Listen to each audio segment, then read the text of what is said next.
So now that the back is off of the Chromebook, what exactly am I going to do here to avoid my write protection? Now that the back is off, you'll need to locate the write protect screw on the motherboard.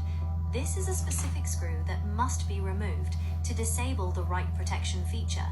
It can be a bit tricky to find, as it's usually labeled WP or RP. Would you like help with identifying it? No, I want help with plugging in my Chromebook with no battery here and just seeing if I can run it. So I just stick it into a wall charger? Yes, you can now plug the Chromebook into a wall charger to see if it runs without the battery. Go ahead and connect it. What happens when you try to turn it on?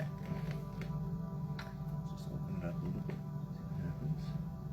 And which side is the power button to?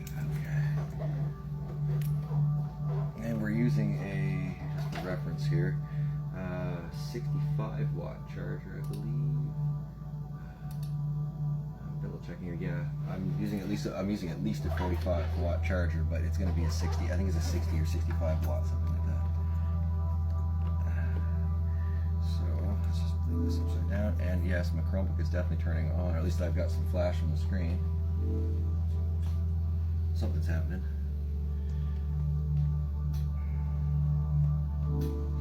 Okay, it's Chrome is coming up. I can see the letters Chrome OS on the screen, and there is my screen, and it is all live and active. Okay, so it operates without a battery inside of it.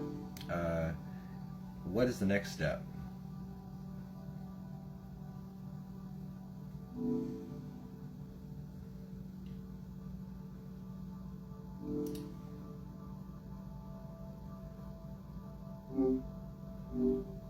Alright, it operates without a battery in it. What would be the next step?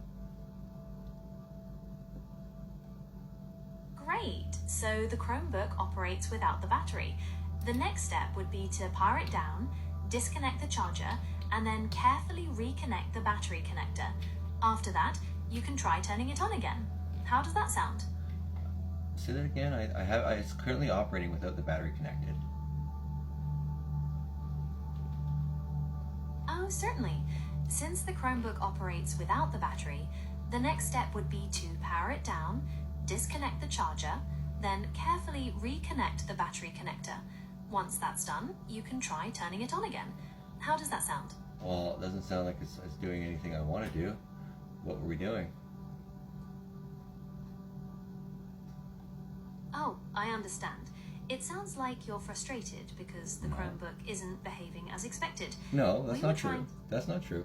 I'm trying to put a custom firmware on it, and we were taking the write protection off of it. So I have to remove the battery, and without the battery in the device, we are following the guide on the internet. Are you following along?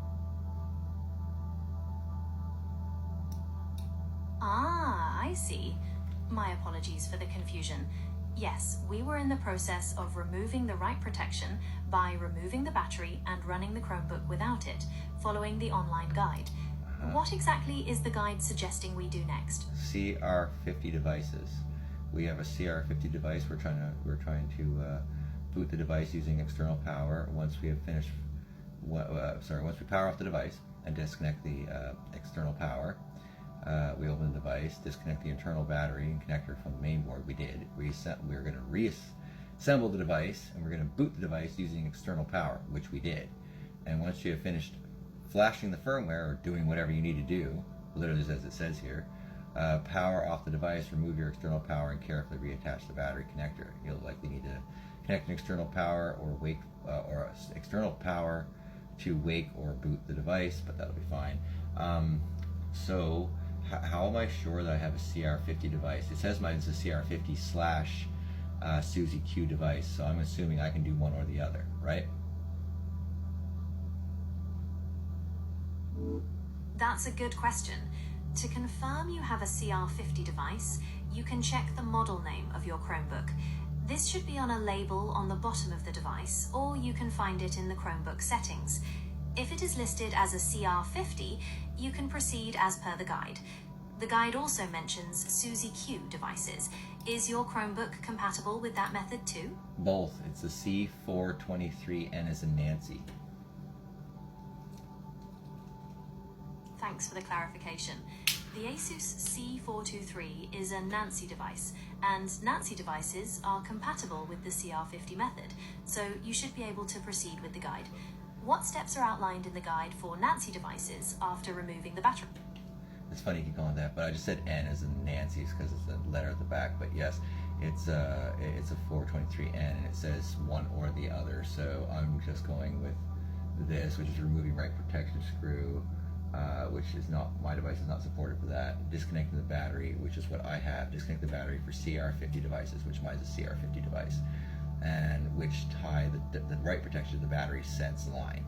So the process is similarly easy. We can remove the battery and then just boot the device up and go ahead with the install of the custom firmware. So can we go ahead and then now go to deleting the OS and loading the custom firmware, please?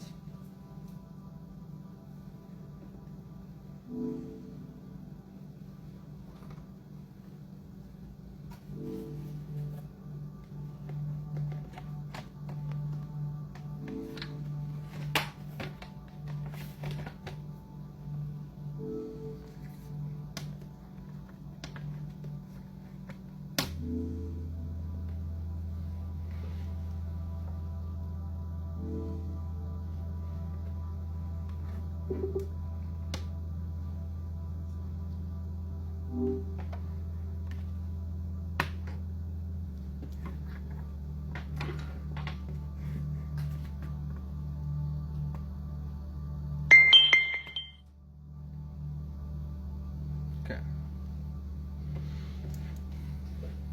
It sounds like things are progressing. You've got the screen flashing, which is a good sign that the Chromebook is receiving power. What is the screen displaying now? We can use the device now, so I'm going to power it down, shut it down, and we're going to load a custom firmware into it, right? Yes, that's right. Now that you've confirmed the device works, the next step is to shut it down and prepare it for loading a custom firmware. What would you like to do now? So which firmware? We're on his mrchromebox.tech website. We found the device, and now we're on to flashing the firmware. So it says here, dragons lie ahead. Flashing firmware has potential to break your device. I know what that means, and to the viewers out there, it means to make it not function. It might possibly be savable, but sometimes they are not. So assuming I know what I do, I know what to do here. I'm going to move past this, but be careful. So it says to enable developer mode, and to disable write protect, which is a flashing the EFI full ROM feature. So we disable that, and then we run the firmware utility script. Okay. That's a very important disclaimer. You're following the steps on mrchromebox.tech, specifically looking at flashing the firmware. You've acknowledged the risks and are now moving past the warning section. You're referring to enabling developer mode and disabling write protect. What is the next step you'll take based on the guide? Just wait here and we'll join again in a moment.